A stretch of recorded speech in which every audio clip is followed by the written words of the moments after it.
Hello everyone, my name is Susan. I am one of the hosts for the show, Let's Talk About It. I would like to give you a follow-up on the special show we did on Sunday. It was our virtual town hall meeting, called Stop the Jubilee Hall Insurrection. Stand Up for President Newkirk.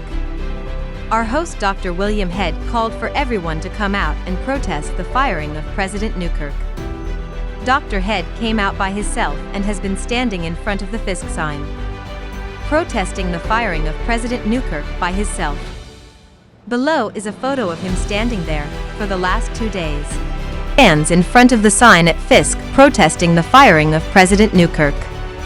These are his words. I'll read them for you. His words. It only takes one. For every avalanche there was the first snowflake. For God's great flood, there was the first raindrop. For every devastating earthquake, there is the very first tremor. For every COVID infection, there's the first droplet of infectious fluid.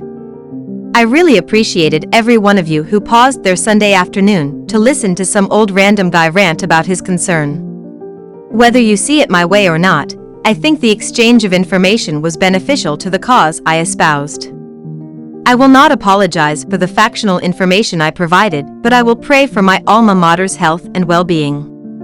While the tempest I stirred seems to be a lost cause, an ex-friend called me Don Quixote, I will call your attention to the end game of this exercise. I watched Monday and Tuesday morning as the construction crews on the new building at the corner of 17th and Jackson was putting the finishing touches on the new edifice there. I watched Nashville Electric Service hook up the power to that building. I watched the superintendent of buildings and grounds for the university inspecting the building, and not a one of them were of color.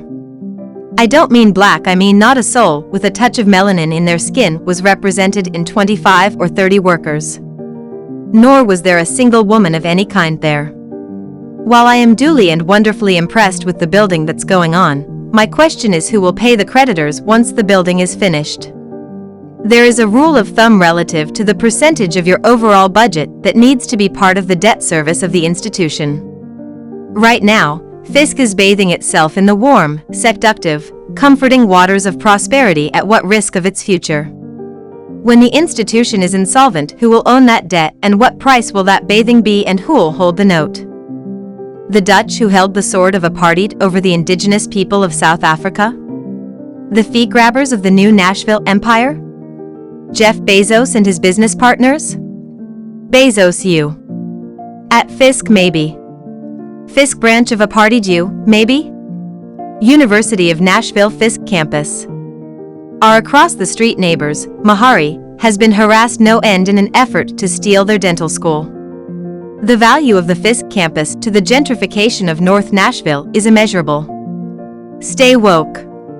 There was a very crude limerick that was prevalent during my undergraduate years. I'll ask your forgiveness for using it, but I think it applies. Want some candy, little girl? The wolf asked smoothly and generously.